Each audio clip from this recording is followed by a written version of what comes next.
Hey guys, this is Matty and I'm here to talk about week 10 of my progress so far. It's the end of February now, so I'll be doing a little run over of February as well. Anyway, this week has been a pretty sad one to be honest.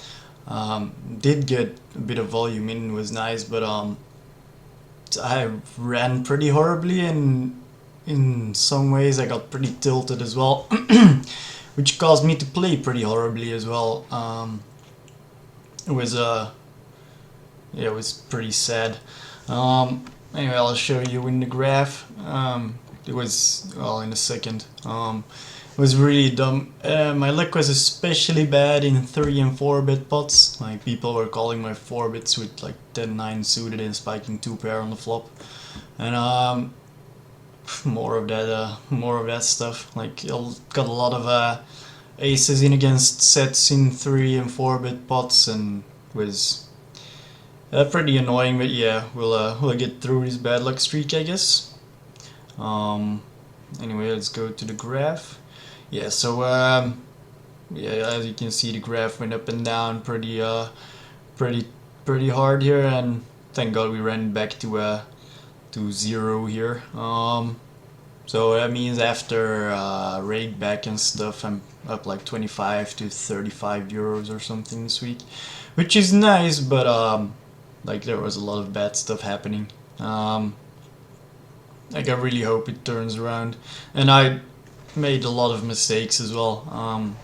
There were hands where I had 2 pair on the flop and raised, and there were 2 hearts, and he called, and in the end the heart came out, and he dunk shoved, and I called like the stupid retard I am. Like still having problems with that. I need to learn to stop doing that stuff because that cost me like $4 or something. $4 which I could and should have saved, but whatever. Um, Gotta learn, right? Anyway, um, in the hands, I'm going to show you guys. There might be some bad beat stories, um, but they are just to show how I ran this week. Anyway, I'll get into the hands. Let's see. Right, so we have Jacks in the small blind. Get a razor from middle position and a caller on the button, so I call as well. And this guy, who over 21 hands, has 3-bet 2 out of 8 times. 3-bets again. When everybody folds, and small blind versus big blind, I think I might have with this number doesn't say much over 21 hands, but I had a feeling this guy. Well, I had a feeling I saw this guy do pretty dumb stuff before. So might have even, well, might should have even 4-bit here, maybe. Unsure, but anyway, so I call, and flop comes King 4-7 with 2 clubs. Check to the aggressor, and he bets. We have second pair, 3-bet pot. He might still be doing this with, well, stupid stuff. So I decide to call. Now the flush comes out. Still have second pair, now a jack high flush draw. And he checks behind. So when he checks behind here, to me that says either he has like ace king without a club who got scared of the flush. He's got absolute dog shit, or well, those are the two possibilities for me here. So and then an 8 comes off, so there's a straight out there as well. Check again, and he bets. So he bets less than half pot here. Like I don't know what he would do this with here, like this. Like I still think he either has ace king, nothing at all, or he got lucky on the river. So I decided to call here, because he doesn't have the flush because he checked on the turn. Well, he could have been slow playing it, but he would have been bigger. He had like 94 cents left, which if he has something good, I think most people would shove there. Um, let's see what he has, and he turns up with 8-7 off for 2 pair on the river. Um, yeah, pretty annoying, I guess, but I don't think I should call this river anyway. I have second pair, and there's a flush out there, there's a straight out there. I think the river was a pretty bad call. Even seeing the 3-bits 8-7 offsuit, like against 3 people pre-flop. But yeah, don't know. I'm calling these guys 3-bits lighter though, in next hands. Anyway, let's get on to the next one. Yeah, these are some, well, nuts versus nuts, I wouldn't say, because it's not really nuts anymore. But there are some, these are some spots where I'm a bit confused. Because if we have like a really strong hand against a stronger hand, we're supposed to, well, we're taught to not care and just get it in. And if we lose against a better hand, we lose. But I still think this one was an example of something we could get away from, maybe. But let's see, let's go to the hand first. We raise queen 10 suited in the cutoff. We get called by a pretty nittish guy in the small blind. We get called by the big blind as well. We flop the nuts, which is pretty solid.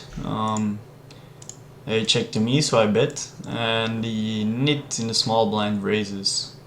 Well, that guy folds, so we put in a 3-bet,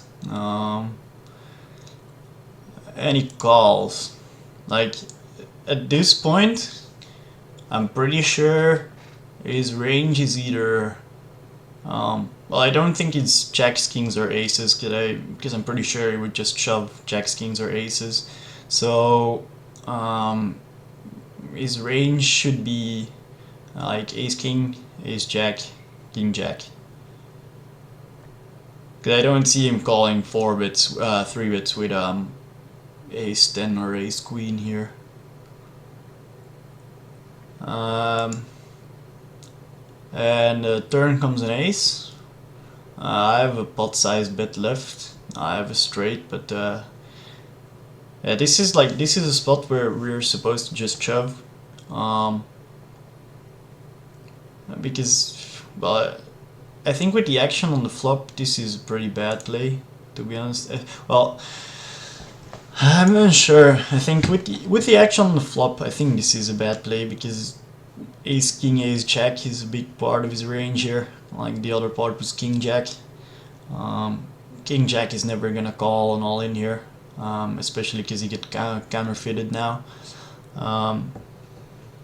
So what am I getting value from here with this shove? Like ace queen? I don't think ace queen would have called it 3-bet on the flop. So I think this is a pretty losing play. I need to post this hand in the coachings as well, because I don't think this one is pretty. I don't think this one is good. But yeah, he calls, and he has ace king, obviously. Like I had this feeling that he had ace king when I was playing this hand. Well, feeling. Logic told me he probably had ace king here or ace jack, which both beat me.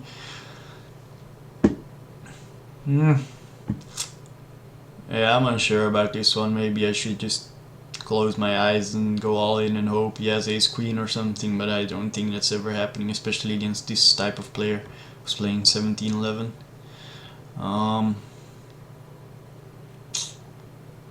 Yep, unlucky, I guess. Yeah, this is a hand that kind of frustrated me. I tilted pretty hard on this one. We have aces under the gun. We get re-raised from MP, so it's pretty nice. I put in a 4-bit here, and a guy calls my 4-bit. Flop comes 9, 10 deuce. I make a continuation bet. I have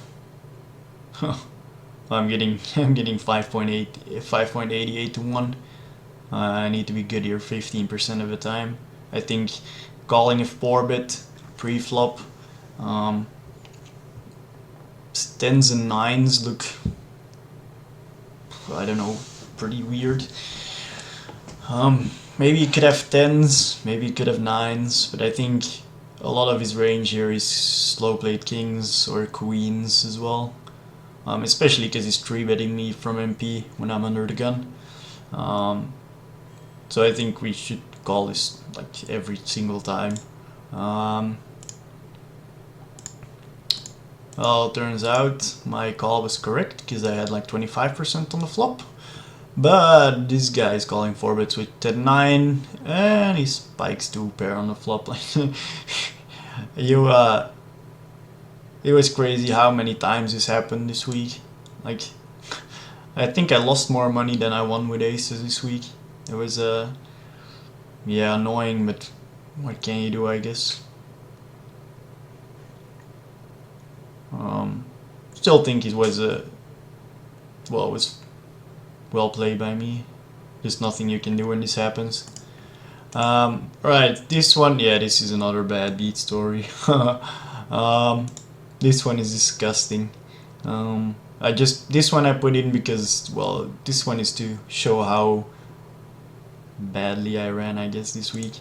Guy raises. Well, I raise in the cutoff. I got kings. Guy 3-bets me from the big blind. So we're getting it in here.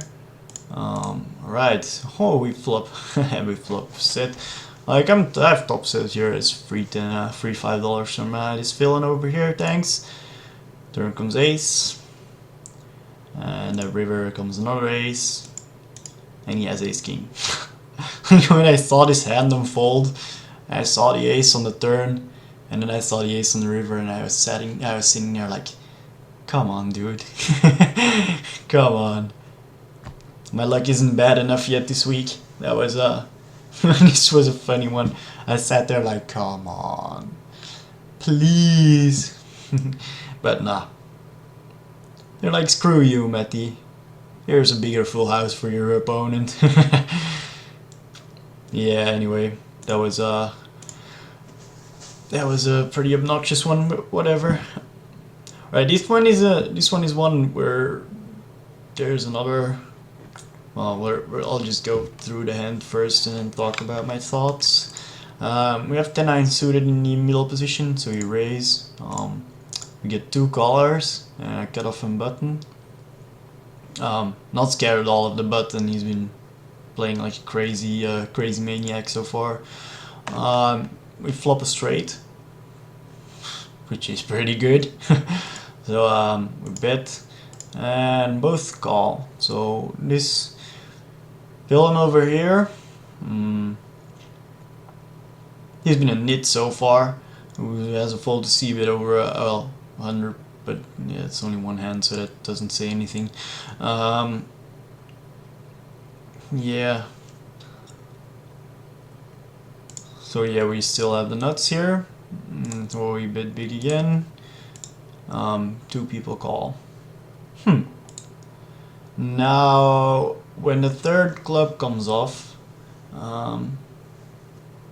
we obviously don't have the nuts anymore, but we can't just go and check fold here, right? Like, one of these people could have 2 clubs in their hand, but like if they have 2 sevens or ace jack or whatever, like if one guy has, like if the nit has a set here and this guy has ace jack or like king jack or jack 8 even, because he's a freaking maniac, I still think we should bet here, and I don't see any way where we don't get the stack in here. Like it's only 2/3 or something of the pot here. So I think we can't just go and check fold here on this river. Like, it's one villain could have the flush here, but it's still think it's way too weak to check fold. We have a straight. They got lucky on the river. Nice for you. But anyway, we get two callers. So when two people call, I'm pretty sure I'm beat here. But yeah, and they both turn over a flush.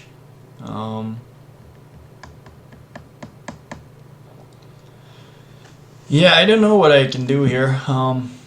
Like, do I really bet like, let's say on this river, do I really bet like 150 or something?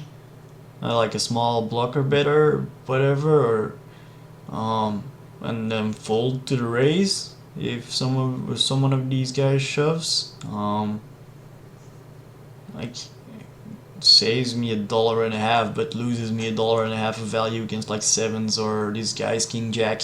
Yeah, I think it's a tough one, but I don't think I would play it any different. It's unlucky that we got wrecked on the river, but not really something we can do there. Right, this one we have king jack offsuit in the small blind. Folds to us, so we raise it up. Big blind calls. Well, we flop the nuts again. Ooh. Nice. And of course make a continuation bet. Villain calls. Second queen comes out. This is the same. Well, the same. This is not the same situation, but kind of the same situation like when we had a queen 10 suited against the guy with the ace king. But here we didn't get raised on the flop, so I don't think this villain has two pair here pretty often. Maybe he had a straight draw or one pair or whatever, but he didn't raise the flop, so I'm pretty sure he doesn't have a set or two pair on this flop. We bet again, and now he raises. So this is a totally different situation than when we had the queen 10. Here I think his range is predominantly queen x, like, and not queen 9 or queen 10, but I think maybe queen jack, king queen, like some stuff like that. So I think it's like here, I think we definitely raise his turn bet because of the action on the flop. Like, that's the same thing like in the king 10 hand. Because of the action on the flop, I don't think my bet on the turn was good. But right here, because of the action on the flop, I do think the turn raise is good here.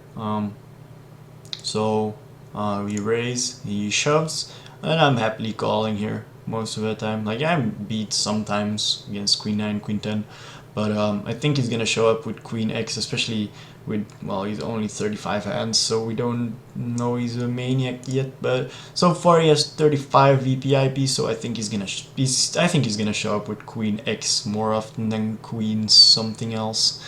Well, queen something else being the 9 or the 10. Or 10s or 9s. I think queen x is the biggest part of his range here, so I'm calling, and we were correct. He shows up with queen 7. Now this is like, I think it's pretty interesting to see how these situations differ, like the queen 10 hand and this hand, and see where the action before what happens on the turn here and before what happened on the turn in the queen 10 hand could influence how we play the hand. Like, I think the queen 10 hand was played badly in my opinion, but I think this hand was played really well, just because of the reasons I just mentioned. Yeah. Yeah, if anyone has any comments about any of these hands, please do share. Would be nice to hear. Right, so for the conclusion, I hope. Oh no, I missed something. I was gonna talk about the February conclusion. Yes, right. So we go to this month. So we started February off like super good. Like this was a total heater. It was crazy. Um, and then I didn't get anything else done. Yeah, but still we're up. Um, we're up $89. Wow, Rip looks like I won a lot of volumes here.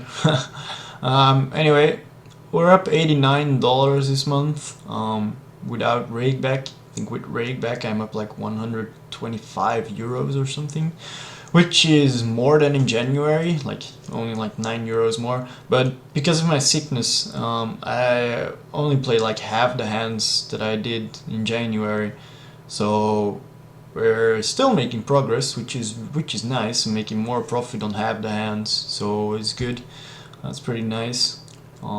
Still needs to go better though. I still make too many mistakes. But yeah, we're still learning, and we'll get there. We'll get there. Right. So yeah, pretty happy about how things went in February. Um, if I can continue that in March and like don't fall sick for over a week again and get this volume up like at least double of what this is here, we should be moving up to an L10 pretty quickly as well, because I'll put it on this year. Like what have I done in an L5 so far? Like close to 100k hands and 3 big blinds per 100. That's not really good, but yeah, that's because I'm still making too many mistakes.